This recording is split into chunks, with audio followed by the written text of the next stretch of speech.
Hello and welcome to the biztrepreneurpodcast. I'm Kevin Ross and I'll be diving deep into conversation with entrepreneurs, hearing their stories, the highs, lows, tips, tricks and tactics, and most importantly to see where we can learn and hopefully be inspired. On today's episode, I chat to Michelle from Kinn. Michelle creates luxury bridal accessories. Now, I need to apologise. You asked why. Reason being, I told everyone that there was going to be an episode out for the Biztrepreneur podcast every Thursday. It didn't happen.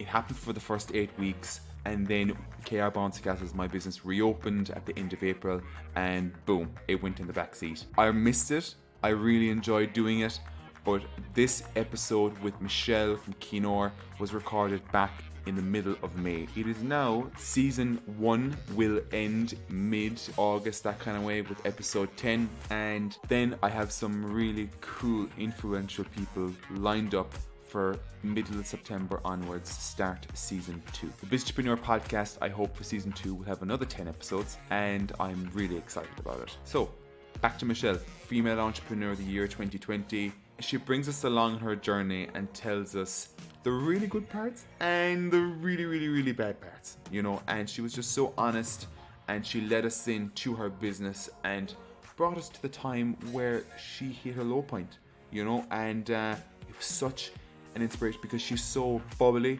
I wish everyone listening could see the facial expressions on Michelle and on me, because there was one part I nearly started crying. She's cool and she knows what she's at and she's driven. And I think that's what people want to hear.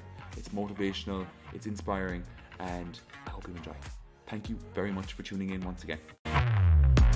Well, it was actually 4 months after I launched that I got my first sale. What am I going to do? And he said to me, Michelle, you don't need plan B. Focus on plan A. Your business will grow, but it will grow slower. But the Garda who was dealing with me in Ballymun, he saw my tears and he could see I was so invested, and he said, look, you'll get it back somehow. And I really have. I was determined. I said I have to show up every day, minimum of 6 days a week. Orders or no orders.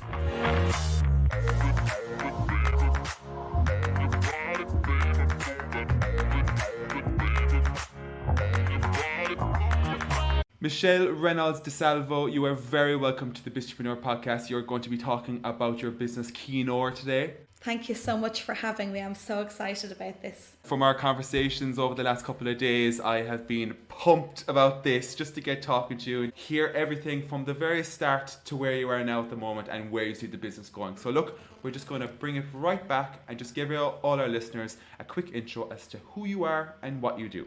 Thanks so much, Kevin. So my name is Michelle and I'm the designer and creator of Kinn, handmade veils and headpieces. So I make handmade headpieces for brides for the wedding and veils and jewellery as well. Launched my business in July of 2019, so I'm coming up to my 2-year anniversary party. Yes. Exactly.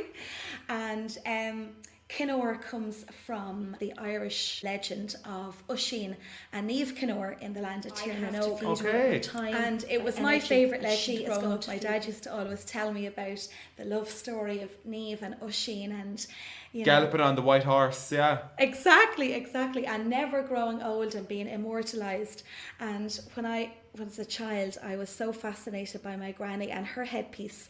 She had a crown of feathers, but they were shaped into like flowers. And every time she talked about her wedding day and her love story with my grandfather, they were married nearly 60 years, her eyes had kind of mist over, and it was like she was transported back to that day. She remembered every detail of the day, and she used to wear a lavender outfit every year on her wedding anniversary to remember her lavender dress. So for me, the idea of immortality and the wedding day being a day that you live over and over and over again, and that's carried on to the next generation, is really the essence of Kinn.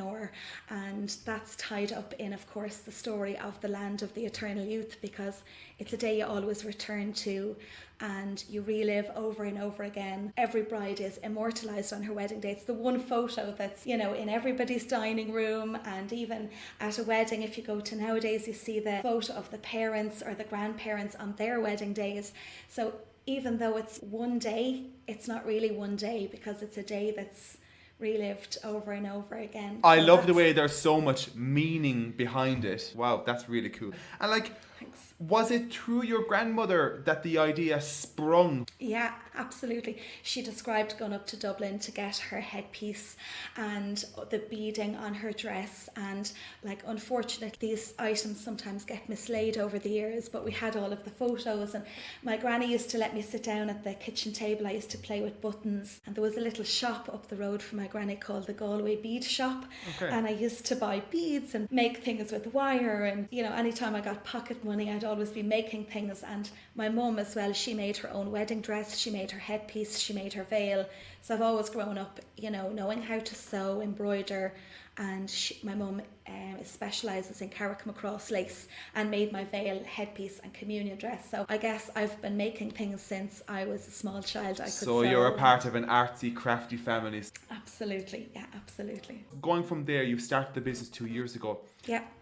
And you used to do this when you were younger, you know, doing all these crafts at your grandmother's house. Where was the transition between you saying, I'm going to make this a business, and what did you do before you actually started Kinn? Well, it was in 2015, about a year before I got engaged. My mum got sick and I was at home with her, so I was really stressed. So I decided to go back to something that I remembered from when I was a child that really relaxed me. So I started at the table doing lots of wire work and you know, making some small pieces. And then after I got engaged the following year, I decided, look, I'm not making my own dress and veil like my mum did, but I said I'm going to make my own headpiece. I started making some samples, and I decided then I'd fly over to Italy to choose the pearls. So I went over to a trade fair and I bought the pearls, and I met some designers who make carved coral. And you know, everybody was saying to me, oh my God, these things that you're making are so good. And I had already had a business in the wedding industry, but because I moved abroad, I never really pursued it when I came home.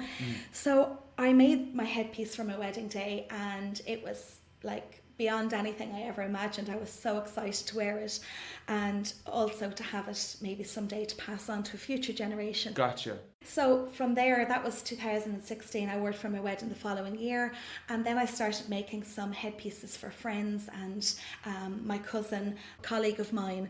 And then in November 2018, I had just had my third miscarriage, and as soon as I recovered physically from that, I said, right, that's it.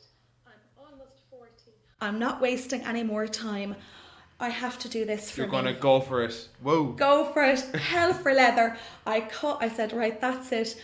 I know my business name. I know what I'm going to do. So I rang the local enterprise office, and they said, we're winding down for the Christmas. Come back in January. And I was like, book me in. First week in January. And it was just from there, it literally snowballed. I went to my business clinic, which is a free business clinic in the local enterprise office. And it was an hour long, and I met this amazing man called James Barrett. And I was like a nerd. I was in the front row with my hand up, and I was like helping the other people with their ideas. Yeah. I was just buzzing, and he looked me in the eye and he said, you are going to be successful. And I chatted to him afterwards. As it turned out, I actually knew his son just by pure chance, but he was amazing. He shared his journey into business, and I got lots of practical advice. I got a page from the local enterprise with like, this is what you need to do, because I didn't know where to start. I guess like so many people, I just was like, okay, just tell me what to do and I'll do it. Everyone needs that guidance. Yeah. Exactly. And I had a list of like all the different courses, like accounting. I had no clue about accounting, taxes, and each date. And I literally booked every single course. So I was working full-time teaching adults English, and I was, of course, doing the exam classes. So I would say, 60% of my job was brainwashing them. You've got this, you can do this, chase your dreams. Doesn't matter if English is your second language. You go in there and you don't take no for an answer. And I was telling them all of this every day in the classroom. I was like, well, like now it's my turn. This is my dream, and the time is now. So I did every single course, and I even managed, there was that spring I had to have a surgery, and I didn't want to miss my class on SEO because I hadn't a clue about SEO. So I got Don't tell me you taxi. were inside in the hospital tuning into the local enterprise office or something like that. Well, yeah, that's another story. I did work from the hospital actually as well. But I attended in a taxi. I wasn't supposed to be out of the house. I was so sick, but I attended the 4-hour workshop, and it was amazing. And I just knew that I had to have that grit and determination that, you know, if I was weak in an area like SEO, computers, anything to do with technology, accounting, the creative side, I had it down. There was no issue there, but I knew that I had to wear many hats and get help, and that was I suppose the local enterprise. I mean, I know all of them now, and they have been instrumental. Yeah, well, just the only thing is, when you said to me, was I working from the hospital? When I was in for one of my surgeries, I actually had found a lady called Stefania Zelli, and I wanted to develop my porcelain work because nature and the sea are really inspiring to me, of course, with the whole Irish mythology and everything. So I wanted to become really, really good at porcelain flowers. I found this lady on Facebook called Stefania Zelli, and she doesn't speak English. So I was in the middle of a conversation with her, convincing her to do a private lesson with me, but she didn't know I lived in Dublin. And because she had different workshops around Italy, and I was asking her, could she do a private lesson with me for 8 hours? So then the nurse came down, and it was time to wheel me down to theatre and give me a general anaesthetic. And I was just asking her, could you just give me 1 minute? I just wanted to see, would Stefania say yes or no to giving a private lesson for me on a specific day. And then she agreed. So I left my phone. I said, I'll be back in about an hour. I have to go now. I didn't want to tell her I was in hospital about to have surgery, because she would have thought I was crazy. And I gave my phone to my husband, and I said, okay, if she says yes, we'll book the flights, you know. And of course he felt sorry for me because I was about to have surgery, and when I woke up I just wanted to see my phone and see the messages from her, and I said that's brilliant, and we booked the flights. And I think she must have thought I was completely crazy. I flew over to Rome with my husband, and saw my parents, and then I was like, right, I have to go to Stefania, and I spent 8 hours with her. We made some beautiful flowers. She doesn't speak any English at all, but I understood her because I can speak some Italian. The craft spoke. Yeah, exactly. The craft exactly spoke. Her fingers, Yeah. and I was looking in her eyes and understanding what she was saying, and that was absolutely amazing for me. She just could not believe that I flew over from Ireland to have a lesson with her. So, so I think you have to be prepared to kind of be a little bit crazy. I mean, I did tell her afterwards, by the way, when I was chatting to you, asking you for this lesson, I was actually preparing to go into theatre, and she couldn't believe it. She said, wow, Michelle. She couldn't believe it. So before Kinn started, you were in teaching. That's right. So I was I was an English teacher for adults, teaching all exam classes for 16 years, and that led me to living in Greece for 2 years, and it was allowed me to go to Italy. But I always had my job in Dublin to come back to, and I loved the exams because of the push and the focus. Wow, I'd say you'd be some motivator of a teacher. I mean, you're like a pump, let's go, like, you know. Well, you know, it was lovely for me because I had everybody from like a retired surgeon from Iran to teenagers from Japan and Saudi scholarship students. So for me, I guess being able to deal with people comes quite naturally to me, and that side of the business, dealing with brides and resolving any issues and having good communication, I think is everything I guess I learned with that, has been great. So that was really challenging.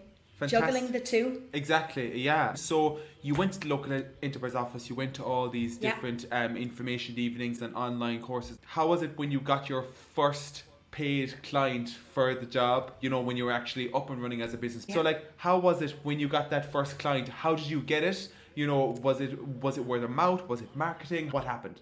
Well, it was actually 4 months after I launched that I got my first sale, and I couldn't say that for a long time because I was so kind of embarrassed. I mean, I had done things for people as gifts and that kind of thing, and I launched my website, and actually it was officially open for orders from July, but I didn't get my first sale until October. So and 4 months. Wow. 4 months.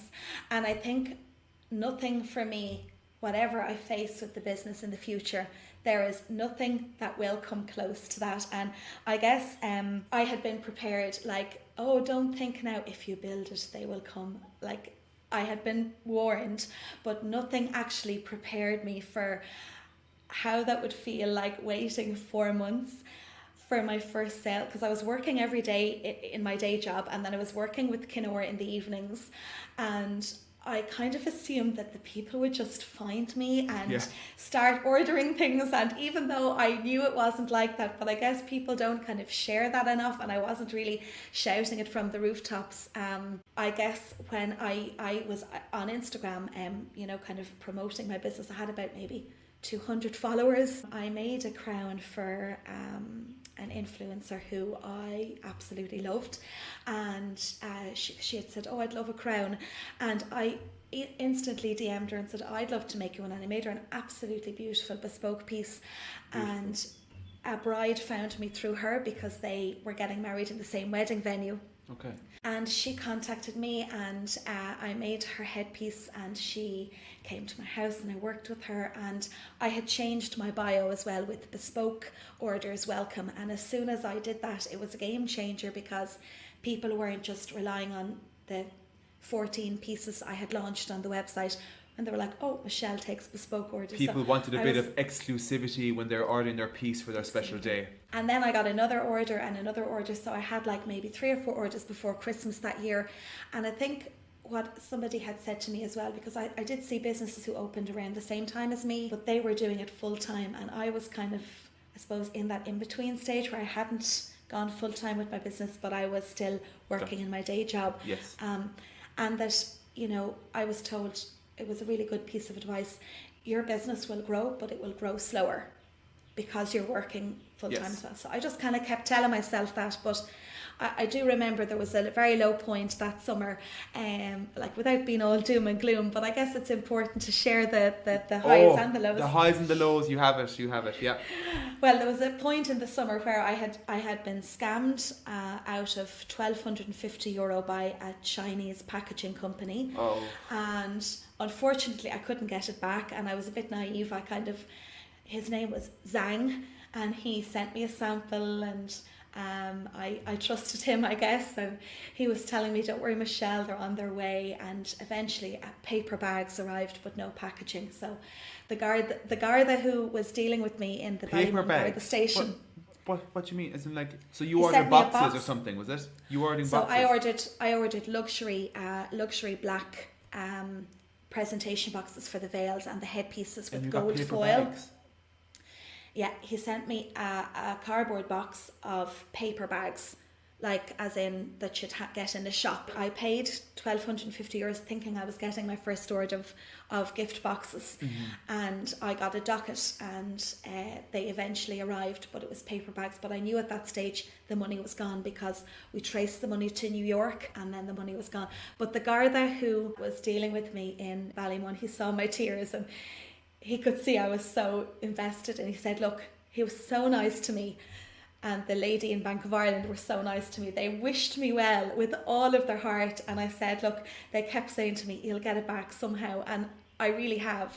I mean, I've put that behind me now, and I made that back in a couple of months, so.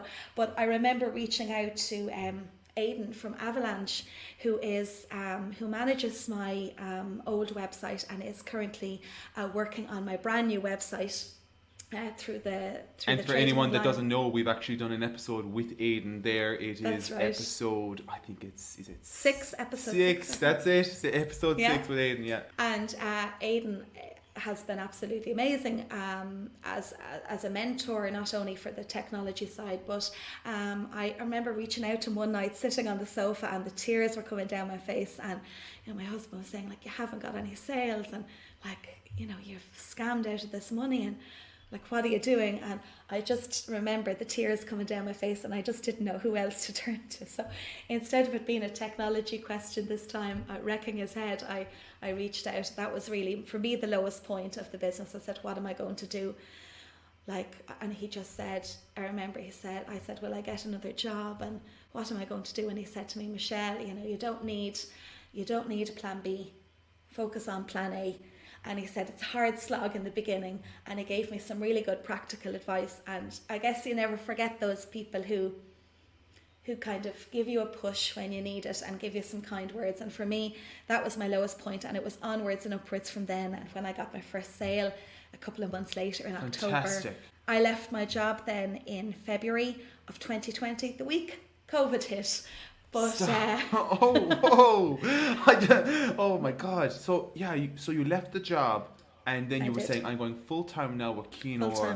Yeah. And what happened to the business? Because obviously, weddings gone. That's it. Yeah, well, I had a couple of orders in January and February, but I had a lot of inquiries, and I said, oh my God, this is going to be great. And I handed in my notice, which was a very difficult decision because I loved my job, but I said, look, if I'm going to make this work, I have to give it my full attention. And I said, now is the time.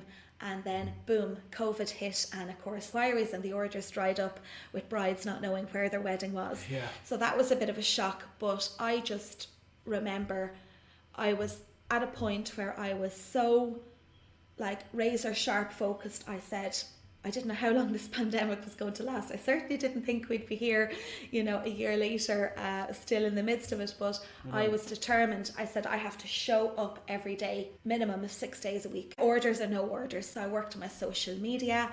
I worked on sending over pieces for shoots to a wedding planner in California because they were still doing bits and pieces over there. Gotcha. Yeah. I got work published. A lot of the influencers that I follow, some of them are bride-to-bes, they were helping other COVID brides by having competitions. I reached out, I gave away vouchers, and I said I'm going to double my social media following over the next couple of months. And I have actually, from this, when I went full-time, I had only 1,000 followers, and I'm now close to 5,000. And again, it's not about the numbers, but the more people who know about me, I guess, the more brides who find me. A lot of brides, by kind of May, some of them they were either postponing until the autumn of 2020, or they were going ahead with a smaller wedding. I myself only had 6 guests at my wedding, so I started helping them and saying, well, look, actually by choice 4 years ago I had 6 at my wedding, so I had the most beautiful, amazing wedding in Italy. Oh, fab. And so I was kind of helping them as well, and using my skills as a wedding planner to kind of, I suppose, give them as much support as I could from May onwards. So I didn't have orders, so we'll say the end of February, March, April, and then the start of May. It has absolutely snowballed since then. I think I've only taken a week off.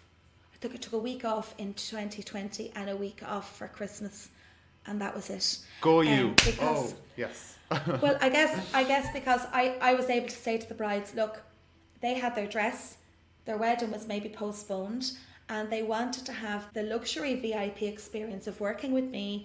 And I was literally, I couldn't take any people to my studio in Dublin. So I was literally working with them using my mobile phone, recording videos, showing them close-ups of pearls, doing sketches, and I recorded everything, sent it to them on WhatsApp. They could watch it, and it became like a beautiful experience for them, because a lot of them were separated down the country from their moms or their dads, and they were sharing it with their mum, they were sharing it with the videos with their sisters. Love it. And it became like a lovely kind of bonding experience. I mean, one of my brides is from South Africa, and her mum is over there and she's in Dublin, and another one of my brides is in London and her mum is in County Meath. So it became a lovely way for them to share the videos between each other. And what do you think about this? Michelle is showing me this colour pearl, and Michelle said I can have this or this. I'd give them options. They'd come back to me when they were finished work, whenever they had the chance, and I'd go then with making it. Yeah, I got an order in May. Again, once it came to the 3-month mark after no orders with COVID, I did panic a little bit. I wasn't entitled to the pandemic employment money, but I was just so razor focused, and I said, like, I brought Kinn into this world, and I have to feed her. I have to feed her with my time, my energy, and she is going to feed me. And this is like the infant stage. So it's kind of like, I suppose people always said, it's like having a baby. It's a 24/7 thing. I mean, I love the way you put that. That's really nice. Do you know, that is really nice. You're bringing this in, you're working on it, you're helping it to thrive, you're helping it to grow. You know, as you said, you're feeding the business. Like those days where you had no actual physical orders to fulfill, but you were doing social media, you were planning ahead, you were trying to organize whatever it might be, like online, the website, working on that, the information, the knowledge. You know, Michelle, you're blowing my mind here. Like, this is brilliant. This is brilliant. And look, and I suppose, look, normally we talk about the high and then we talk about the low. We've got the low. Where was the high? Where was the peak moment in the business so far where you've been like, oh my God, this is fantastic? I think the highs have been so high that literally, like, if I think about them now, I'll probably start getting emotional, but the highs have been wiped out all of the lows. Like, even just one high, my first sale, that was absolutely unbelievable. Another high for me was just before I actually launched my website. I found this luxury wedding planning team in California, and they were doing a PS I Love You photo shoot. And they put it up on a group that I had joined on Facebook. I joined every Facebook group to do with weddings, and especially with photographers. Okay. And she had 11,000 followers, and she was published photographer, and she worked with this luxury planner. And I just left a comment. I said, are you using anything Irish? Because PS I Love You is from an Irish author, and it was also, the movie was filmed. I said, would you like an Irish veil? And I just very cheekily put it out there, and I was almost embarrassed because I had no website at that stage, and it was about 1 month before I launched. And they got back to me and they said, hi Michelle, we'd love to see your work. I have a meeting with the wedding planner tomorrow for the editorial. This is a shoot on another level. They hire a venue. There's like a 5-course meal for all the photographers. The photographers pay about $400 to attend. And there's models from an agency. There's a trailer with hair and makeup. Okay. It's like a film set. They chose my veil, and that was published 13 times, including on Wedding Chicks, which has a reach of almost 1 million viewers. So for me, knowing that I was the only international wedding supplier, and even though I couldn't attend in person, I got messages from all of the American vendors saying they were just blown away. They'd never seen a French silk Juliet cap veil before, and that literally was published. So that was massive for me in the early days. And then my first sale, and then I found out that I was nominated in the Micro Business Awards, and then I got a phone call to say that I was nominated with 89 women to be Female Entrepreneur of the Year. Okay. And that blew my mind, because I was like, oh my God, it's like, there's 89 women who have taken a chance on themselves and opened their business and pursued their dream, whether it's part-time or full-time. And I was like, I am among them. This is like, I really felt like I was being taken seriously. And then I found out I was in the top 3, and of course the awards were online and on Zoom, and of course I didn't really understand Zoom very well at the time, so I didn't know I was going to be on camera, and I had like I had no makeup and a tracksuit on, and I was there looking at the computer, and they called my name, and I went bright red and started crying. I couldn't believe it. So I won Female Entrepreneur of the Year 2020. Yeah. Oh my God, congratulations. Wow. Thank you so much. This is brilliant. It was amazing. I mean, like, for me, like being in the top 3 was amazing, but then I was like, oh, I really, really want to win, because like 2020 was the year that I left my job. I threw myself into, it was the year the pandemic, weddings were cancelled, and I was making like, sale after sale after sale. I stopped taking orders in October because of Christmas, and I was able to donate a headpiece for cancer charity. Oh, wow, well done. I was able to offer frontline brides a €50 discount as part of the Operation Help Our Health Heroes organised by a wedding planner. I was able to have a launch party for my 1 year birthday, my 1 year Kinn birthday. I had a balloon with one. I sent my husband, I was like, I want a balloon with one. And I got dressed up, and I had a competition every night for a week, and I gave away like so many vouchers, and I really enjoyed it. I guess to echo what some people have said, even on your podcast, you really do have to celebrate the highs. You do. Because there's so many, it's like the lows are so low, but the highs are so high. And I've literally been reduced to tears so many times from sheer joy, and that's what keeps me going. And just even getting feedback from brides, and like I closed orders in March until May 29th because I was doing rush order after rush order, brides going ahead. Yeah. And it's been crazy. So I think by the end of this year, I'll be making my first hire, hopefully, and get somebody to work with me part-time. This is fantastic. Well done.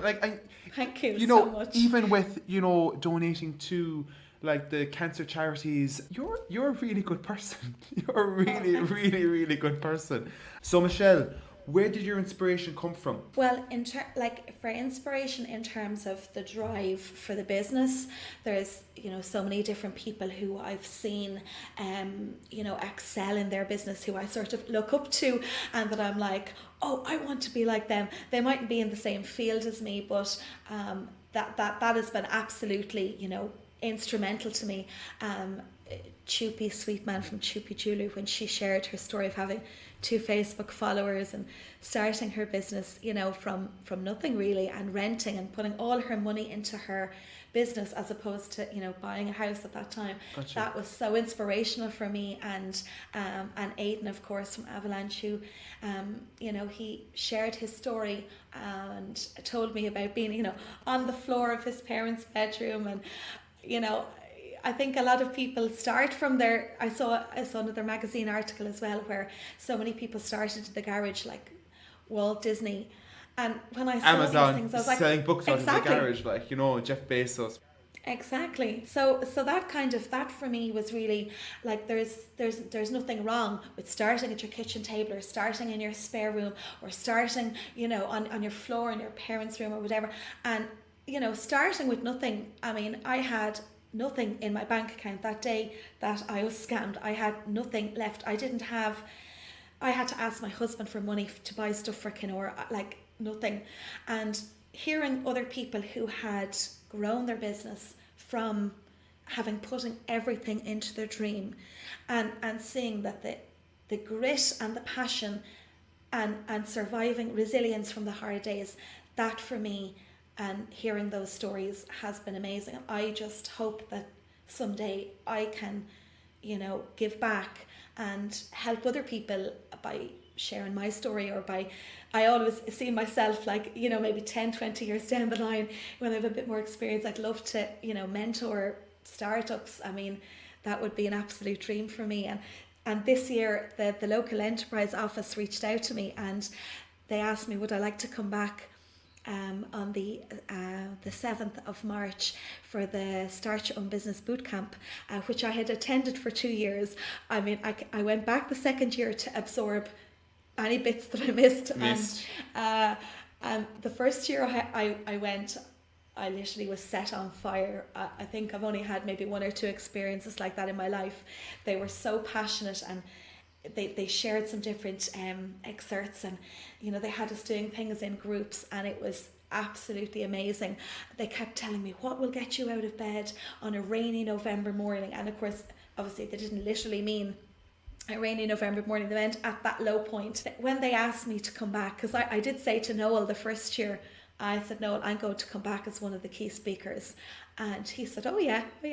But they actually reached out to me this year, and they asked me would I come back and share Fabulous. my story. And I got it was on Zoom now, but I got such a lovely response from everybody asking questions, and some people who were in that stage where they were working and they had their job, and I was able to share what it was like for me. The podcast, really, and you're saying there, sharing your story and you hearing other people's stories, that I think is worth more than anything. Yeah. But that's why I set up this podcast. It really is a massive benefit for, okay, right, you know, you do get to go to mentors with the local presenter's office, but to hear people's stories, I think that's worth so much more to get you pumped, to get you motivated.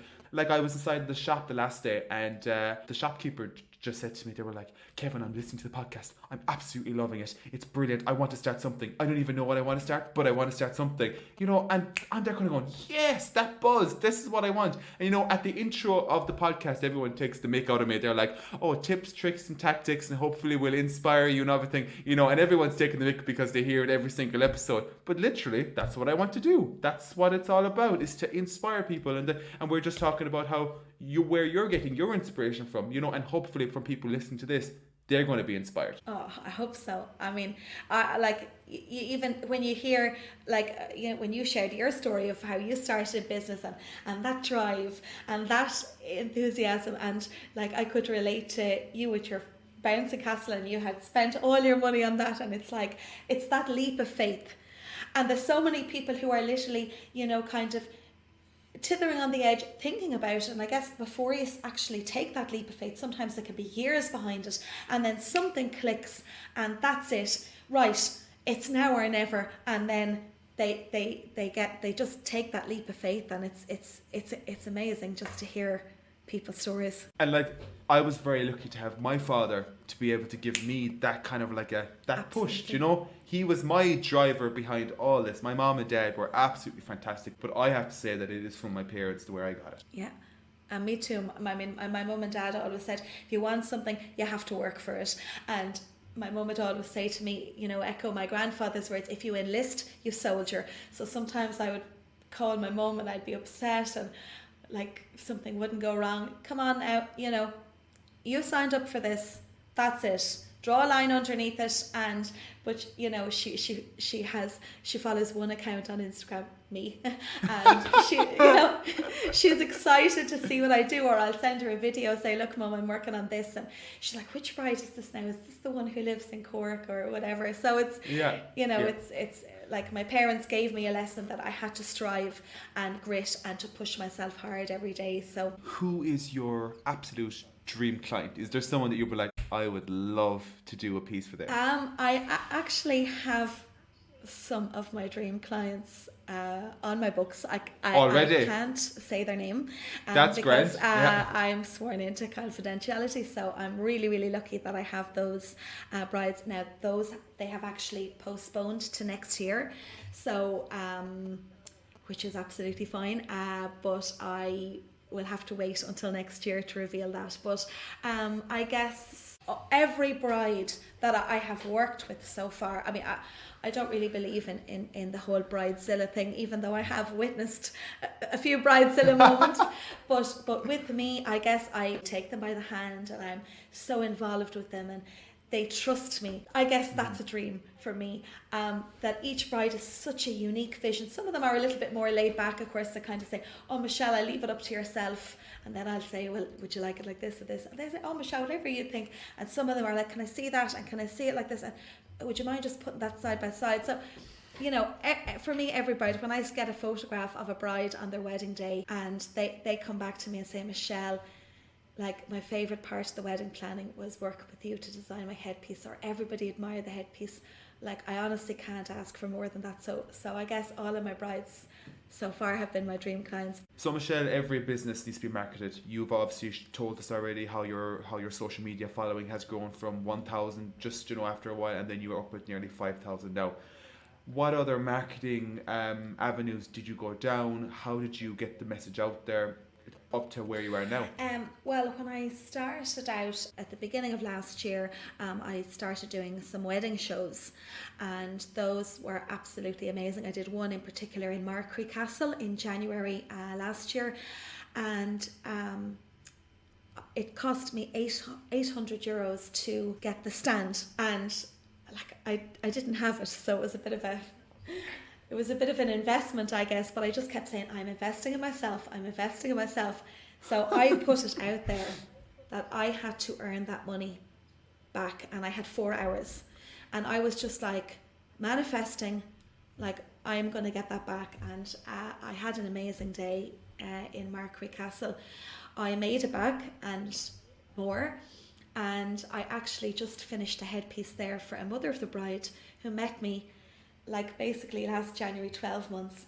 I was on my own at the stand. It was like a most beautiful castle. It was a sunny day in January, one of those crisp, like idyllic winter days. My husband was with me helping set up the stand, and it was one of those pinch me moments. I literally was on a high for the whole day. And people I met at the castle, they were either getting married in, let's say, 2021, some of them postponed, but they all came back to me. And that absolutely blew my mind, that I was actually able to meet them, talk to them, give them advice. And there was a queue of people to talk to me that day. So I really am looking forward to getting to meet brides in person, because I guess everything that I do is, kind of virtually with, WhatsApp or over the phone. Yes. I did another one in the Athlone Springs Hotel, and that was amazing. Got to meet some fabulous brides as well. And again, some of them have postponed. But I have their details, and I know their new wedding dates and everything. So I'm definitely looking forward to doing some more shows like that, because I think they really work well when brides can meet you face to face and get a feel of who you are. So I'm trying to kind of make up for that by coming on Instagram a little bit more. I was a bit shy of doing face to camera, because I hid my face from Instagram for about the first maybe 4 or 5 months, and then I came on and I was shaking because I'm not great with technology. But now I come on and I just say, look, I have to show up every day for my clients. So I guess I'm definitely learning. Your Instagram feed is really cool. Thank you. Your Instagram feed is very active. So anyone just to follow that, it's KINN space OFADA IR. And there you have it. Like, you're a people's person, so you could, like, the way you're talking now, you'd sell sand to the Arabs, like, and you're at these trade shows, and I'd say everyone that comes up, you have them snapped up like that, Thank you so much. Well, I guess I try to put them, at their ease. And, most of the time when I come on Instagram, I am, as I tell my brides, in my working from home outfit with my hair in a ponytail, no makeup, in a hoodie. But that's like them. They're, working from home as well. I'm not trying to pretend to be, somebody I'm not. I'm like, guys, look, here I am in my tracksuit again. And sometimes they'll say, oh, Michelle, I love how you're so real. And, I'm not trying to be somebody I'm not. I'm not funny. I don't think I'll ever be funny. I'm not really cool, but I'm real, and I'm interested in their wedding and helping them to put the details together. Because once they've found the dress, it's the details to bring together. And I trained as a florist, a bridal wedding florist, so I'm hugely inspired by nature and flowers. So sometimes if they have a flower that they love, I can make it out of porcelain clay. I mean, I'm in contact now with the lady who trained me up 3 levels in floristry, and I say, look, I'm still doing arranging, but now I'm making my own flowers out of porcelain. So I follow a lot of the design rules. But I can make any flower out of a piece of clay. I get my clay from Italy, and I can make anything. I mean, I made a freesia headpiece for a bride who got married in London last month, because her parents love freesias, and it has a special meaning for her.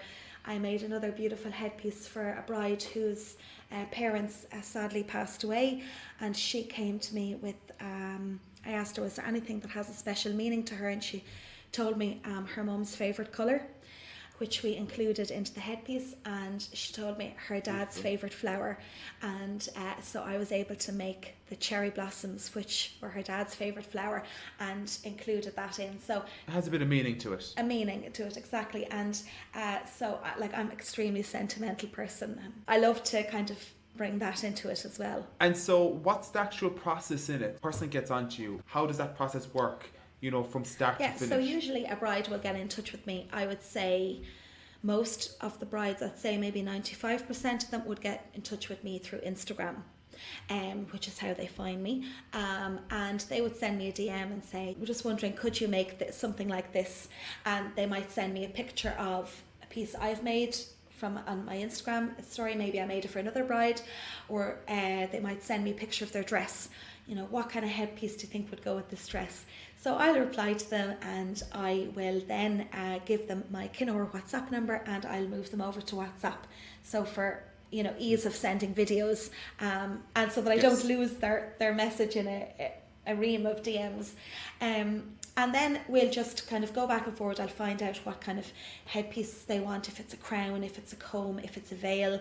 And then they'll give me some photos of their dress, maybe their shoes. And then we will work together. I'll show them some ideas, and then they'll watch the videos and they'll come back to me. Oh, I love this kind of flower. I'd love a little bit of blue. I love your idea for having something blue, and I love these pearls. And could I have that in crown? And I'll get then some of the scientific details, like how high they want it. Like a statement for one bride is delicate for another bride, so I'll get the height of the crown.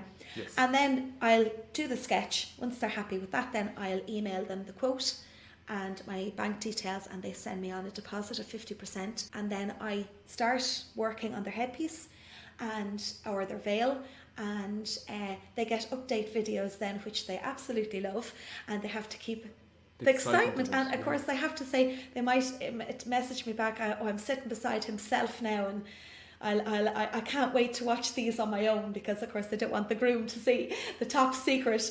And so they watch it then, and they'll come back to me, and then they'll say, oh, Michelle, I'm so excited. And that's been really nice for me to get the excitement going, because it's all been doom and gloom about weddings, but I get them so excited about, look at this flower, and you know, how do you think it's looking? And your flowers are drying, because I dry them on polystyrene with wires in the middle of them. And I'll say, your flowers are now drying, and they'll be ready now in 48 hours. And just want to show you. So here they are now. And then just keeps them pumped. It does. And they love to see it. It could only be like a 1-minute video, but just to know that their headpiece is in progress. And then once I've all the elements made, I might make little beaded sprigs.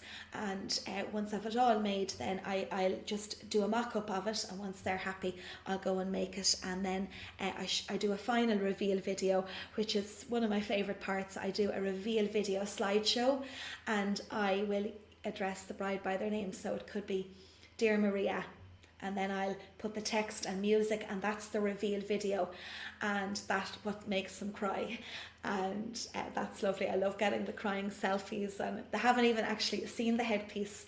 And then my packaging is, luckily I found a great packaging company, and they were very good to me when they heard about my scam, and they allowed me to buy in really small quantities, you know, to begin with.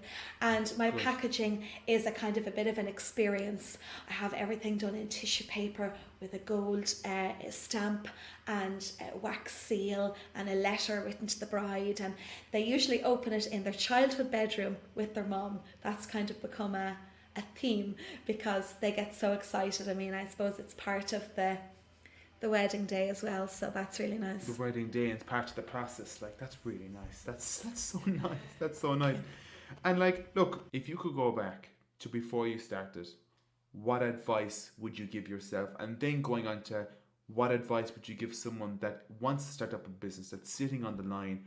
So if I could go back and give myself advice, it would be to plan out my days, especially in the start when I was working a job and Kinn, to plan out my days into like maybe hour segments. So like if somebody's working in their day job and they've just kind of in that starting area, that rather than kind of trying to do 20 things at once, to plan out their days, that they have like an hour maybe for social media, an hour for product development. I didn't really do that, and I just kind of ended up spending way too long on one thing. So definitely the time management thing for me. And I would go back and just kind of say, do more maybe manifesting and do more visualizing. I never thought I would be in a position where I have 8 people now on my waiting list for when I'm taking orders from May 29th. Like, I was only talking about this with my mum today. I said, I never thought I would be in this position. And like, obviously it's not without blood, sweat and tears. People keep saying to me, oh, you're flying it. It's not without the blood, sweat and tears. But I wish I had sat down and taken a moment to manifest that and imagine what it would feel like to keep, you know, the kind of excitement in me rather than the challenges. So that's what I'd go back and advise myself on. Probably as well, maybe to do a bit more accounting, because I was kind of like, oh, I don't need to worry about that now. I'll just keep making new designs. So I guess a lot of creatives are, I suppose, a little bit guilty of that. And then of course maybe do some more research. I mean, I wish I hadn't got scammed. I wish I hadn't found my first website designer, who's not Aidan from Avalanche. I wish I had gone with him in the first place, but I'm excited for my new website. But I guess these are things that other people have faced as well, so I try not to kind of beat myself up too much. And as you said, they're all in the past now. You've Absolutely. Moved on. You're on bigger, better things now at this stage, you know. So for people who are sitting on the fence and they have this business idea, it's very easy just to say go for it, you know, and I think yes, go for it, but it's also a little bit of a calculated risk. Throwing away a day job, you know, and pursuing a dream is all very well. I think there has to, unless you're financially stable, there is going to be a bit of a transition period, and to kind of, I suppose, say to yourself what was said to me, it will grow, but it'll just grow slower at the start, and then you'll be able to take the leap of faith. But I think doing research is really good, and people kept saying to me, market research. I didn't even really understand what market research was, and I'd hear it all. I was kind of like, do you know what market research was? I was in the classroom and I didn't know. But I think spying, I guess, Googling, spying on other people, what they're doing, what's selling, what's missing. See where you can create your unique selling point, because there's always someone that's leading the way, you know, so you have to try to get ahead Absolutely. of that and try to exceed. I think also getting an outside perspective, like, you know, your mum or your partner will always tell you you're amazing, you're brilliant, that's everything you do is fantastic. But I think getting an outside perspective, whether it's from somebody that you trust, maybe a mentor, you know, somebody local who, you know, who can kind of tell you straight to your face, look, this is pie in the sky, or this is actually a really good business idea. And also not to kind of get into debt. I mean, the scary statistic that I always had in the back of my mind was 8 out of 10 businesses will fail. So I was like, oh my God, I have to be in that 2 out of 10 that will succeed. And I remember asking, you know, why do they fail? And one of the most common reason that small businesses fail would be cash flow. So like, I had a secondhand desk that I upcycled. I was in the conservatory, which we had converted into, we put a new roof on, and I was determined not to get the fancy computer, not to get fancy rubbish that I didn't need, that would get me into debt, that I wanted to keep my... You're going to work with what you have. And I think people kind of sometimes can rush in. They say, oh, well, that's for my business, so I'll get a really fancy swivel chair or fancy... At the start, you don't need that. There'll be lots of surprises down the way. So I think keeping it low as possible at the start, that would be really good advice, particularly if people are maybe starting a business from actually not having any employment, or if they're in that period where they're transitioning. So you know, that's what advice I'd give them. So I'm sure there is, and hopefully there's a couple of brides here listening and future brides, you know, costing. How much does one of your pieces cost? Well, I have a minimum, if I'm doing a bespoke order, so I would say the majority of my orders are bespoke orders. I mean, I do have different collections on my website for bespoke orders, which would be, you know, most of my brides would choose that. A bespoke order starts at €200 and it goes up from there. So if they come to me looking for a headpiece and they say, Michelle, I want a headpiece, I mean, generally they don't, because I have this on my highlights and my stories on Instagram, so they kind of, and they know from looking at my website what, you know, the items would kind of cost. But if they came to me looking for a comb and their budget was, let's say, €150, I tell them, you know, I could do a bespoke commission, starts at €200, but they might order a comb and something else now. And generally speaking, if I'm doing a crown for a bride, it could be around €300. it might be a little bit less. I mean, I did offer discounts for brides last year who had to postpone, just to kind of help them out and that, or I had a promotion with, like, maybe I'd give them maybe a pair of earrings or a little bridesmaid's pin just to kind of help out. Yeah, it would start around €200. The average bride would, maybe for themselves, if it's a crown or a comb or a hair vine, it could be between 250 to 320, and then for a veil it could be anywhere between 300 to, let's say, 500, depending on how long they want it, depending on, I mean, it could be all hand embellished with freshwater pearls, Swarovski. One bride there, I did her wedding date, which is also her parents' wedding anniversary. I did it in the beading pattern, and her dad is gifting her the veil, and her mum sadly passed away, so I embroidered mum in blue under the comb, so nobody can see it except herself and her dad, and it was a beautiful, they know it's there, and it was a beautiful piece, commission piece to work with. So I do give my full attention now. Sometimes I get given out to about my pricing with the building craft art and design program that I'm doing, because they say I put too much work into it, but I really enjoy what I do, and I have new collections coming out. There will be, more luxurious pieces, but I mean, there's no limit to what a bride can order. I mean, I had one bride there who found me in the the Sunday World, and Denise Smith had featured me in her column, and it was a tiny little piece about 2 inches, and one of my brides found me, and she ordered a crown. She ordered earrings, she ordered a bridesmaid's headpiece, bridesmaid's earrings, a bracelet, mother of the bride brooches, and it just went on and on.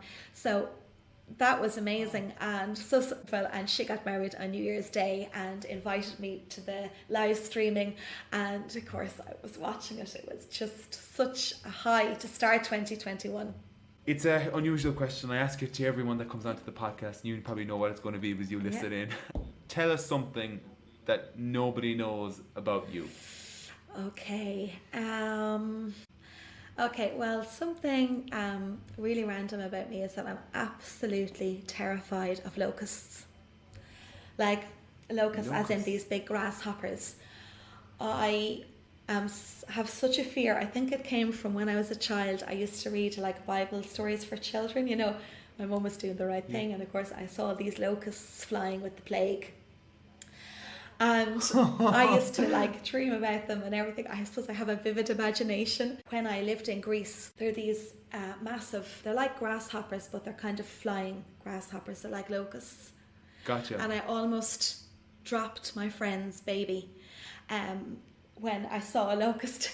I remember giving her son to her, and I went in and I threw up, because not from the fear of the locust, but from the fear that I almost could have dropped the baby and that going through my head. So I guess it's kind of ridiculous. They all laughed at me because of course a locust can't hurt me. I'm not really afraid of spiders or anything like that, but yeah. Every time I ask that question, there's something crazy. Like the one week it was sunflowers, another week was something else. Tell our listeners where they can find you, how they can get in touch, how can they make an order, where can they see your feed, your website, whatever it is. So my Instagram is KINNOIR, and my website is www.kinnnoir.ie. I'm really excited to launch my new website later on this summer, and that will have my brand new collection available as well. And brides can get in touch with me by sending me an email, hello@kinnor.ie, or they can get in touch with a DM on Instagram, also on Facebook, Kinnor Handmade Veils and Headpieces, and I'll be open for taking orders from May 29th, and I'm so excited to work with more brides on that. Fantastic, Michelle, and look, thank you very much. I'm glad we met on Instagram, and I'm glad we created a relationship here, and I'm glad you're a guest because I really enjoyed the last hour. It was you. fun. It was Thank a bit you of a so laugh, much. you know. And well, Kevin, I want to say thank you so much for having me here today. When I found your podcast, I absolutely loved it. I love your high energy. I love the crack. I love the stories, and I love your own story into business as well. And you're so inspiring to me, how motivated you are and creative in your businesses. So thank you so much. It's been really enjoyable. Thank you very much. Thank you for tuning in to the 9th episode of the Biztrepreneur Podcast. It was fun. Michelle is a legend. So yeah, look, I'll be honest with you. We are still in the busiest period of our work at the moment. KR Bouncy Castles is thriving, and if I'm going to tell you that I'm going to be on here next Thursday, it's a lie. Episode 10 is being planned at the moment, and I hope to have it up before the end of August. Season 2 then, a load of really cool guests lined up for season 2 starting mid-September, and it's going to go right through into the winter. So that is exciting. And look, give us a like, share it on your story, you know, pass it to a friend that you may think would benefit from listening to it, and someone that might find motivation out of it. And look, if you have any suggestions or people that you'd like to hear on the podcast, DM me, Instagram, biztrepreneurpodcast. Just turn on your notifications and keep an eye out for the next episode. I hope you enjoyed it, and good luck, God bless, and we'll see you later.